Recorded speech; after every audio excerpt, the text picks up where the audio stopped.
Olá pessoal, esse vídeo é para compartilhar uma situação bem peculiar que eu vivenciei ontem e que rende algumas lições importantes. Era uma audiência de instrução e na audiência inicial havia sido apresentada uma proposta de acordo por parte da reclamada de pagar R$5.000 e uma contraproposta por parte do reclamante de R$25.000.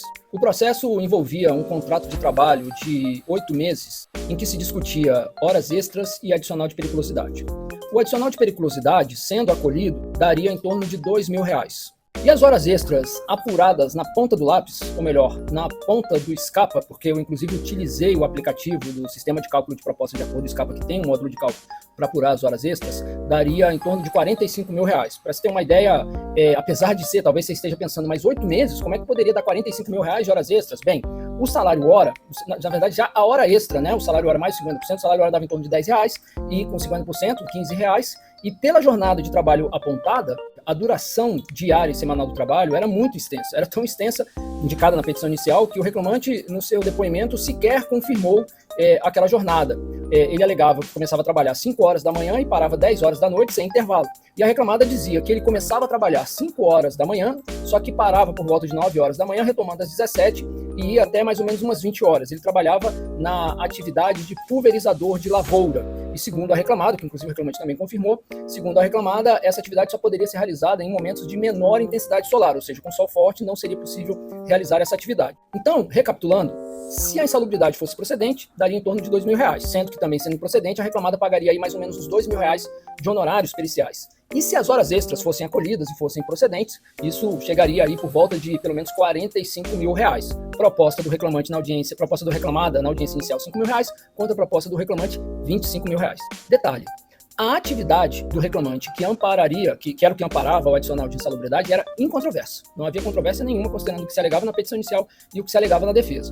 A grande controvérsia envolvia o horário de trabalho. Era o horário de trabalho da reclamada, que era, né, manifestamente diferente do horário indicado pelo reclamante, não teria horas extras. Poderia, né, a advogada da reclamada chegava a admitir que poderia ter em algumas semanas 1 hora extra por dia.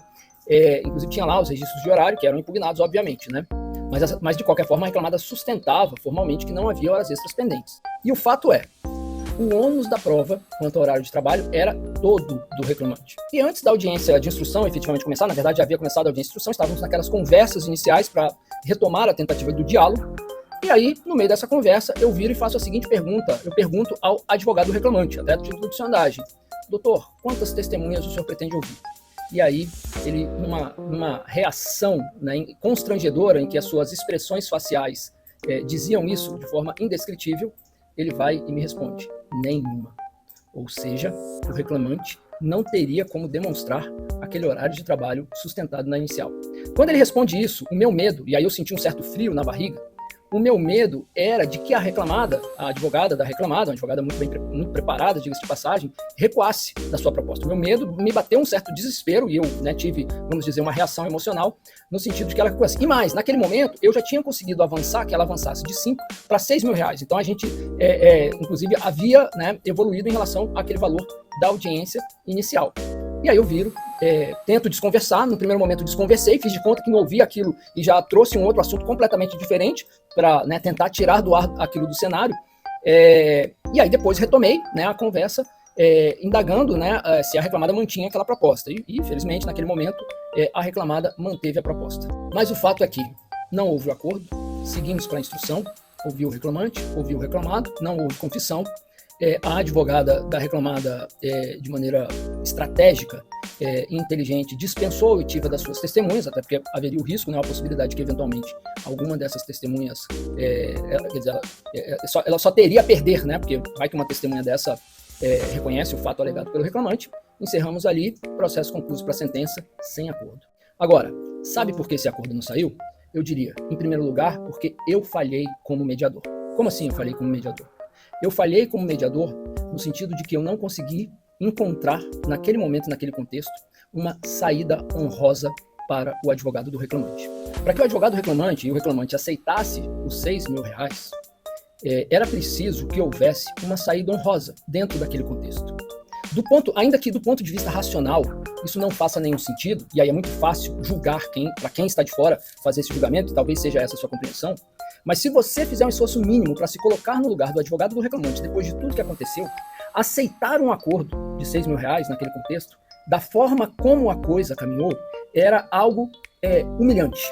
Aquilo seria praticamente uma humilhação. A ponto de que seria mais confortável levar uma sentença de improcedência total, não ganhando nada, do que sair ali com um acordo de R$ 6.000. Repito, do ponto de vista racional, isso pode não fazer sentido nenhum.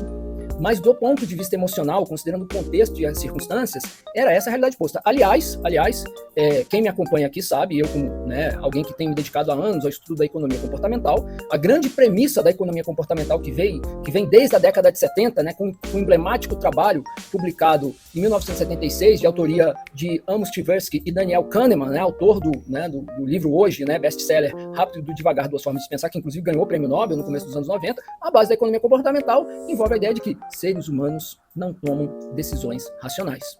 Então, o fato é que este era o contexto. Eu precisava, como mediador, encontrar e não consegui uma saída honrosa. Talvez você diga assim, mas o advogado do reclamante também falhou.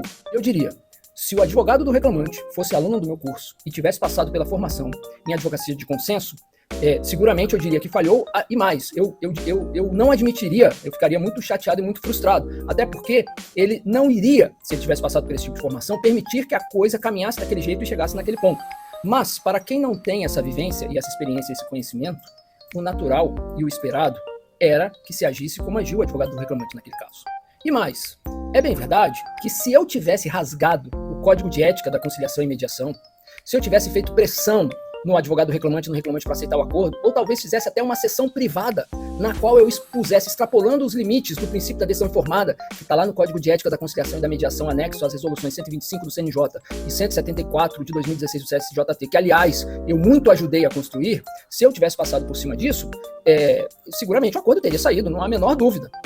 Mas quem me conhece sabe que eu não faço isso, até porque a minha preocupação não é com o resultado do acordo, inclusive respeitando a regra da ausência de obrigação de resultado, que também está no Código de Ética. A minha preocupação é em garantir que as partes tenham a melhor experiência de tentativa de conciliação possível, e não necessariamente o acordo, até porque o acordo, para mim, é subproduto, é resultado dessa experiência em termos de tentativa de busca da solução de consenso. Então, pessoal, é isso. Fica aí as lições aprendidas dessa experiência e vida que segue. Valeu!